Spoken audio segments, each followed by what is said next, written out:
نحمده ونصلي ونسلم على رسوله الكريم اما بعد فاعوذ باللہ من الشیطان الرجیم بسم اللہ الرحمن الرحیم اللہم صلی علی محمد وعلی آلہ وعطرتہ بعدد کل معلوم لک۔ السلام علیکم ورحمۃ اللہ وبرکاتہ۔ انوار العلم میں ہوں آپ کا میزبان محمد صہیب شبیر، اور آپ انفو ایئر میڈیا کی تعاون سے یہ پروگرام دیکھ رہے ہیں۔ محترم سامعین، جہاں جہاں تک ہمارا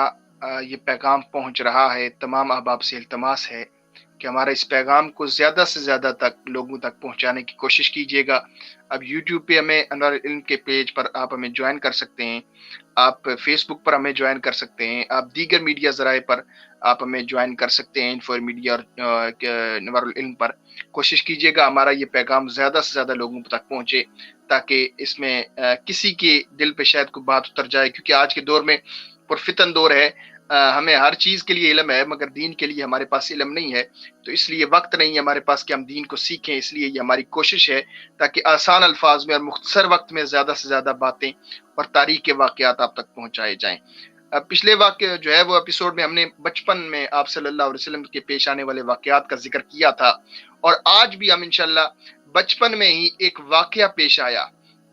اور بہت سے لوگ اس واقعے سے بے خبر ہیں۔ آج ہم نے یہ چاہا کہ ہم وہ واقعہ لوگوں تک پہنچائیں۔ واقعہ ہے شق صدر مصطفیٰ صلی اللہ علیہ وسلم۔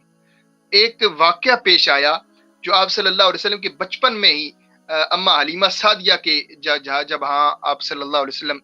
تشریف آوری آپ کی ہوئی تھی، آپ صلی اللہ علیہ وسلم وہاں جلوہ فرما تھے، تو اس وقت ایک واقعہ پیش آیا تھا جسے شق صدر مصطفیٰ کہا جاتا ہے۔ آپ صلی اللہ علیہ وسلم کا سینہ چاک کیا گیا، تو وہ کیا واقعہ تھا، اور اس کے علاوہ کب کب اللہ نے اپنے حبیب کا سینہ شق فرمایا اور اس میں نور کی جو ہے وہ برسات فرمائی، آج انشاءاللہ ہم اس موضوع پر گفتگو کریں گے۔ اور ہمیشہ کی طرح آج بھی ہمارے ساتھ ابو الحسن سید احمد رضا شاہ صاحب موجود ہیں۔ شاہ جی، آج ہمیں اپنی جو ہے وہ ہمیں یہ بتائیں کہ آپ صلی اللہ علیہ وسلم کا جو شق صدر ہے وہ زندگی میں کتنی بار ہوا، اور یہ جو بچپن میں یہ واقعہ پیش آیا یہ کس دور کا واقعہ ہے؟ یہ اما حلیمہ سعدیہ کے ہاں کا واقعہ ہے کیا؟ نحمده ونصلي على رسوله الكريم اما بعد فاعوذ باللہ من الشیطان الرجیم بسم اللہ الرحمن الرحیم۔ ہم نے پچھلے پروگرام میں سے بھی ڈسکس کیا تھا حضور علیہ السلام کا بچپن، اور حضور علیہ السلام حضرت حلیمہ سعدیہ رضی اللہ تعالیٰ عنہ کے پاس رہے، اور آپ نے وہاں دودھ پیا اور آپ نے بچپن کے ایام گزارے۔ انشاءاللہ آج ہم حضور علیہ السلام کا شق صدر، یعنی آپ کا سینہ چاک کر کے اور اس کو پھر نور و حکمت سے بھر کر اس کو سی دیا گیا، اور نہ خون نکلا نہ درد محسوس ہوئی، تو یہ شق صدر کا واقعہ ہوا۔ اس کی بھی ہم انشاءاللہ ڈیٹیل عرض کرتے ہیں، لیکن پہلے یہ کہ حضور کا شق صدر یہ کتنی مرتبہ ہوا اور اس کی کیا وجوہات ہیں اور اس کی کیا حکمتیں ہیں۔ اس حوالے سے حضرت شاہ عبدالعزیز صاحب محدث دہلوی، عبدالعزیز محدث دہلوی، آپ نے سورہ علم نشرہ کی تفسیر میں فرمایا کہ حضور علیہ السلام کا شق صدر 4 مرتبہ ہوا۔ 4 مرتبہ حضور علیہ السلام جی 4 مرتبہ حضور علیہ السلام کا سینہ چاک کیا گیا اور اس میں نور و حکمت کا خزانہ بھرا گیا۔ پہلی مرتبہ جو ہوا انشاءاللہ اس کا تھوڑا سا ڈیٹیل عرض کرتے ہیں، وہی حضرت حلیمہ سعدیہ کے پاس جب حضور علیہ السلام تشریف فرما تھے اور بچپن کے عالم میں تھے، تو اس وقت آپ کا سینہ جو ہے نا وہ چاک کیا گیا اور اس میں نور و حکمت بھرا گیا۔ اور اس کی حکمت بیان کرتے ہوئے علماء یہ فرماتے ہیں کہ اس کی حکمت یہ تھی کہ حضور ان وسوسوں اور خیالات سے محفوظ رہے کہ جن میں مبتلا ہو کر بچے جو ہے وہ کھیل کود میں اور شرارتوں میں ان کی طرف مائل ہو جاتے ہیں، کیونکہ حضور علیہ السلام تو جانے کائنات، حضور تو رحمت للعالمین، حضور تو سید الانبیاء، حضور تو سید الاصفیاء، حضور علیہ السلام تو سردار ہیں، تو حضور عام بچوں کی طرح نہیں۔ اس لیے یہ حکمت تھی کہ جن جو ہے وہ وسوسوں کی وجہ سے اور خیالات کی وجہ سے بچے ادھر ادھر شرارتوں کی طرف مائل ہو جاتے ہیں، حضور ان سے محفوظ رہے۔ اور دوسری مرتبہ آپ کا شق صدر 10 سال کی عمر میں ہوا، اور اس کی وجہ یہ علماء بیان فرماتے ہیں کہ تاکہ جوانی کی جو آشوب جو خواہشیں ہیں یا شہوتیں ہیں، ان کے خطرات سے حضور بے خوف ہو جائیں اور ان کے خطرات سے حضور محفوظ ہو جائیں، اس وجہ سے آپ کا شق صدر ہوا۔ تیسری مرتبہ جو شق صدر حضور کا ہوا وہ غار حرا میں ہوا، جب حضور علیہ السلام کو پہلی وحی اللہ تعالیٰ نے بھیجی، اقرأ بسم ربک الذی خلق، حضرت جبرائیل علیہ السلام جب پہلی وحی لے کر آئے اس وقت حضور کا شق صدر اس سے پہلے ہوا۔ اور اس کی حکمت یہ ہے کہ تاکہ حضور علیہ السلام کا جو قلب ہے، آپ کے دل مبارک میں سکینہ بھر دیا گیا تھا، تاکہ آپ وحی الہی کی عظیم اور گراں بوجھ برداشت کر سکیں۔ اور میں یہاں عرض کرنا چاہوں گا قرآن پاک میں رب تعالیٰ نے فرمایا لو انزلنا هذا القرآن على جبل لرأيته خاشعا متصدعا من خشية الله، اگر اس قرآن کو ہم پہاڑ پر اتارتے تو وہ بھی ریزہ ریزہ ہو جاتا۔ اللہ کیا اکبر، قوت ہے حضور علیہ السلام کے قلب اطہر کی، کیا جو ہے نا وہ بوجھ برداشت کرنے کی قوت حضور کو دی گئی اس شک صدر کی وجہ سے، اور حضور علیہ السلام نے اس کا بوجھ برداشت کیا، وحی الہی کا بوجھ برداشت کیا، اس وجہ سے حضور کا شک صدر جو ہے وہ غار حرا میں ہوا۔ اور چوتھی مرتبہ حضور علیہ السلام کو جو شک صدر ہوا وہ شب معراج کی سبحان اللہ، رات، جب اللہ تعالیٰ نے حضرت جبرائیل علیہ السلام کو بھیجا کہ جاؤ حضور کو لے آؤ، جنتیں سجائی گئی، وہ ایک پورا واقعہ جی معراج، حضور کو جو معجزہ عطا فرمایا گیا، تو معراج کے موقع پر بھی آپ کا جو ہے وہ مبارک سینہ جو ہے وہ چاک کر کے اس میں نور و حکمت کے خزانوں سے بھر دیا گیا، اور اس کی جو ہے وہ حکمت بیان کرتے ہوئے علماء فرماتے ہیں کہ تاکہ آپ دیدار الہی کی تجلیوں کو برداشت کر جی سکیں اور کلام ربانی کی جو ہیبتیں ہیں ان کے آپ متحمل ہو سکیں، آپ ان کے جو ہے نا وہ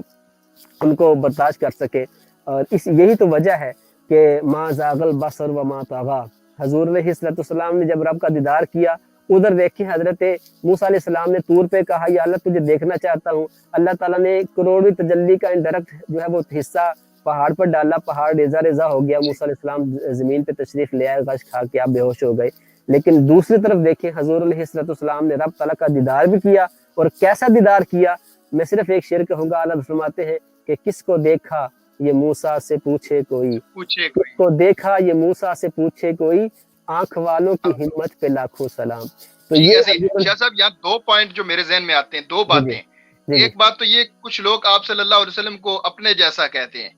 ٹھیک ہے، تو ان کے لیے ایک بڑی وسیع اور بڑی ایک ایسی ایک ان کے لیے مثال ہے کہ دیکھیں وہ آپ صلی اللہ علیہ وسلم کو اپنے جیسا کیسے تسلیم کر سکتے ہیں۔ آپ کے بچپن کو دیکھ لیں، آپ کی ولادت کو دیکھ لیں، اور پھر یہاں پر آ کے دیکھ لیں کہ اللہ رب العزت نے آپ کو یہ، جیسے قرآن پاک میں ہے کہ اگر یہ پہاڑوں پر نازل کرتے تو وہ ریزہ ریزہ ہو جاتے، اور ہم کتنا بوجھ اٹھا سکتے ہیں، یہ ہم خود دیکھ لیں کہ ہم کتنا بوجھ اٹھا سکتے ہیں، اور اللہ رب العزت نے آپ صلی اللہ علیہ وسلم کے قلب اطہر پر کتنا بوجھ ڈالا۔ اور اللہ دوسری بات، ہم اگر رسالت مآب صلی اللہ علیہ وسلم کی طرح ہیں، نعوذ باللہ جو لوگ سمجھتے ہیں، تو ان کے لیے ایک پیغام ہے، اور آج کل گمراہ بڑا کیا جا رہا ہے سوشل میڈیا پر لوگوں کو، یہ دیکھیں یہ ایسے ہوگا، یہ ایسے ہوگا، اب باتوں کو مروڑ کر بیان کرتے ہیں، حقیقت لوگوں کے سامنے نہیں رکھتے۔ تو ان کے لیے ہے کہ اللہ سے ملاقات ہوئی رسالت مآب صلی اللہ علیہ وسلم کی، اگر آپ ان کے جیسے ہیں تو تم بھی جا کے کوئی ملاقات کر کے دکھاؤ نا کسی دن مجھے کوئی ایسا کام، تاکہ میں بھی مان لوں کہ تو آپ ایسے ہیں۔ کیا یہ واقعات حقیقت نہیں ہے؟ یہ تو ہمارا ٹاپک بہت بدل جائے گا صہیب بھائی، نبی پاک علیہ السلام کی مثل کا کوئی دعویٰ کیا کر سکتا ہے؟ یہ تو یعنی دیکھیں کہ صحابہ کرام کی اگر ہم ہستیوں کو دیکھیں، وہ حضور علیہ السلام کی شان کے حوالے سے کیا کہتے ہیں کہ حضور علیہ السلام کا لعاب دہن زمین پہ نہیں گرنے دیتے، اور اللہ اکبر، بخاری کی روایت لعاب دہن اپنے چہروں پہ لگاتے ہیں، اپنے جو وہ جسموں پہ لگاتے ہیں، اپنے جو نا وہ پورے جسم پہ ملتے ہیں۔ میں کہتا ہوں کہ جنہوں نے کہا نا کہ حضور علیہ السلام ہم جیسے، یا گاؤں کے چودھری جتنی حضور کی عزت کرو، یا بڑے بھائی جتنی عزت کرو، میں ان سے پوچھتا ہوں کہ بتاؤ بڑے بھائی کے لعاب کو کون چاٹتا ہے؟ گاؤں کے چودھری کے لعاب کو کون اپنے منہ پہ لگاتا ہے؟ لیکن ادھر دیکھو، یہ تو طیبہ کی محبت کا اثر ہے، ورنہ کون روتا ہے لپٹ کے در و دیوار کے ساتھ، جو حضور بلغ علیہ اللہ بکمالہ، سبحان اللہ، السلام کشف الدجا بجمالہ، حسنت جمیع خصالہ، صلو علیہ وآلہ۔ جیسا اچھا صاحب بچپن کی آپ جو ذکر کر رہے تھے، یہ ذہن میں ایک بات آئی تو میں نے وہ ضمناً عرض کی، بچپن میں آپ صلی اللہ علیہ وسلم کا علمہ علیمہ کے ہاں جو سکے صدر تھا، کیا عظیم واقعہ ہے، اور کیا کیا ہمیں سے سبق ملتے ہیں۔ یہ یقیناً ہمارے لیے ایک لمحہ فکریہ ہے کہ آپ صلی اللہ علیہ وسلم نے رسالت مآب صلی اللہ علیہ وسلم کو کیا کیا کمالات عطا فرمائے، جو کمالات نہ پہلے کسی کو ملے نہ بعد میں کسی کو مل سکتے ہیں۔ جی، اس کا مختصر میں حوالہ ذکر کرتا ہوں۔ 2 سال جب حضور علیہ السلام کی عمر مبارک ہو گئی، اور 2 جی سال کے عرصے میں جو نا وہ آپ کا دودھ چھڑایا گیا، حضرت حلیمہ سعدیہ قانون کے مطابق جو اس وقت ایک رواج تھا، 2 سال بعد جب وہ اپنے والدین کو دے آتے تھے بچے اور انعام و اکرام لیتے تھے، اس کے مطابق آپ کو حضرت آمنہ کے پاس لے گئی، انعام و اکرام ملا، لیکن کسی طرح بھی ان کا دل مان نہیں رہا تھا کہ حضور مجھ سے جدا ہو جائیں۔ جو اللہ اکبر، برکتیں انہوں کون نے رحمت کو دیکھ چھوڑ لی، جائے۔ جو رحمتیں انہوں نے جی دیکھ لی، جو روشنیاں انہوں نے دیکھ جی لی، تو اور اس سال ویسے بھی مکے میں ایک وبائی بیماری پھیلی ہوئی تھی، تو حضرت حلیمہ سعدیہ نے اس کا بہانہ کر کے کہا کہ آپ مجھے دے دیں. حضرت آمنہ کو راضی کر لیا تو حضرت حلیمہ حضور کو لے کر اور اپنے شوہر کے ساتھ واپس آ گئی اور دوبارہ سے جو ہے نا ان کے گھر میں برکتوں کا ظہور ہو گیا. تو اس طرح جو ہے وہ حضور علیہ السلام دوبارہ ان کے یہاں آنے لگے. لیکن ایک دفعہ ایسے ہوا کہ حضور چراگاہ میں تھے, ایک دم حضرت حلیمہ سعدیہ رضی اللہ عنہ کے ایک فرزند دمرہ دوڑتے ہوئے جو نا گھر پر آئے اور کہا کہ حضرت نبی پاک علیہ السلام کے بارے میں حضرت حلیمہ سعدیہ کو اپنی والدہ کو کہا کہ اماں جان بہت بڑا غضب ہو گیا کہ محمد کو 3 آدمیوں نے جو بہت ہی سفید لباس میں تھے ان کو پہلے لٹایا اور لٹا کر ان کا جو شکم ہے وہ پھاڑا, اور میں کہتا ہوں وہ کہتے ہیں کہ میں اسی حال میں ان کو چھوڑ کر آپ کے پاس آ گیا ہوں. یہ سن کر جو ہے وہ حضرت حلیمہ سعدیہ اور ان کے جو شوہر تھے وہ بہت ہی پریشان ہوئے اور بدحواس ہو کر وہ بھی جنگل کی طرف دوڑے. نبی پاک علیہ السلام کے پاس جب پہنچے تو ان حضور علیہ السلام ایک جگہ بیٹھے ہوئے تھے اور تھوڑا سا آپ کے چہرے پر بچپن تھا, آپ کے چہرے پر تھوڑا سا خوف و ہراس تھا اور اداس تھے. تو حضرت حلیمہ نے کہ جو شوہر ہے انہوں نے بہت ہی انتہائی جو نا وہ مشفقانہ لہجے میں پیار سے کہا کہ بیٹا کیا بات ہے. تو حضور علیہ السلام نے فرمایا کہ 3 شخص جن کے کپڑے بہت ہی سفید اور صاف ستھرے تھے میرے پاس آئے اور مجھے چت لٹا کر میرے شکم کو چاک کر کے اس میں سے کوئی چیز نکال کے باہر پھینک دی اور پھر کوئی چیز میرے شکم میں ڈال کر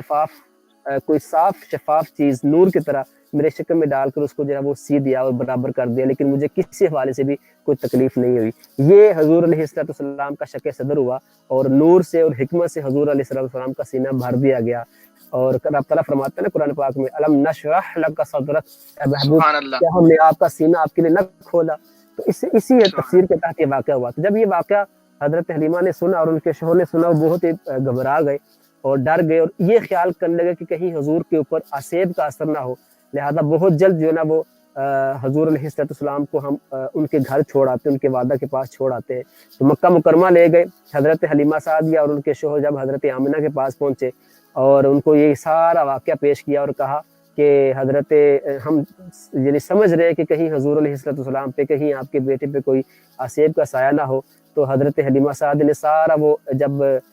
شکم چاک ہونے کا واقعہ جو ہے وہ پیش کیا, شک صدر کا واقعہ بیان کیا اور کہا کہ کہیں ان کے پر عصیب کا جب وہ اثر نہ ہو اس لیے ہم آپ کے پاس آ گئے ہیں. تو حضرت آمنہ نے فرمایا کہ ہرگز نہیں, خدا کی قسم میرے نور نظر پر ہرگز کبھی بھی کسی جن یا شیطان کا عمل دخل نہیں ہو سکتا. میرے بیٹے کی بڑی شان ہے. پھر آپ نے جو ایام حمل کے جو واقعات تھے اور اس وقت جو حیرت انگیز جو ہے واقعات آپ کے پاس ساتھ رونما ہوئے تو وہ سنا کر حضرت حلیمہ کو مطمئن کر دیا. بہرحال حضرت حلیمہ سعدیہ حضور علیہ السلام کو حضرت آمنہ کے پاس چھوڑ کر واپس چلے گئی اور آپ حضرت آمنہ رضی اللہ تعالیٰ عنہ کے آغوش تربت میں تربیت پانا شروع ہو گئے. یہ تھا مختصر واقعہ شک صدر کا, اور حضور علیہ السلام کو واپس جو ہے وہ ان کے قبیلے میں حضرت آمنہ کے پاس چھوڑ دیا گیا. جی سبحان اللہ. یہ آج کے لیے ہمارا اتنا ہے. انشاءاللہ سیرت مصطفیٰ اور تاریخ اسلام کی اگلی ایپیسوڈ تک کے لیے ہمیں اجازت دیجیے گا. ہمارا یہ پیغام دوسروں تک ضرور پہنچائیے گا. اپنا فیڈ بیک آپ ہمیں دینا نہ بھولیے گا, دعاؤں میں ضرور یاد رکھیے گا, اور اپنے بچوں کو ضرور یہ پروگرام سنایا کریں کیونکہ انہیں پتہ چلے کہ آپ صلی اللہ علیہ وسلم کا بچپن کیسا تھا. آج ہمارے بچے جو ہے وہ نماز سے دور ہیں, وہ قرآن سے دور ہیں. انہیں پتہ ہونا چاہیے کہ آپ صلی اللہ علیہ وسلم کے بچپن کے واقعات کیا تھے اور رب نے آپ کو کیا شان عطا فرمائی. بچپن سے یہ کیسا ذہن دے بچوں کو, ایک ایسے تربیت کریں تاکہ وہ آپ صلی اللہ علیہ وسلم کے پر جان نثار کرنے والے, آپ صلی اللہ علیہ وسلم پر جان نچھاور کرنے والے اور عشق کرنے والے وہ بچے بن جائیں. اللہ رب العزت ہم سب کا حامی و ناصر ہو. دعا میں ضرور یاد رکھیے گا. اپنے میزبان محمد سویشوی کو اجازت دیجیے گا. السلام علیکم ورحمۃ اللہ وبرکاتہ. If you like this video, please give it a like and a thumbs up. Leave your comments below. Share it with your friends, your family and your children. And don't forget to subscribe to this channel. We'll see you next time. Keep watching and spread the blessings to everyone. Assalamu alaikum wa rahmatullahi wa barakatuh.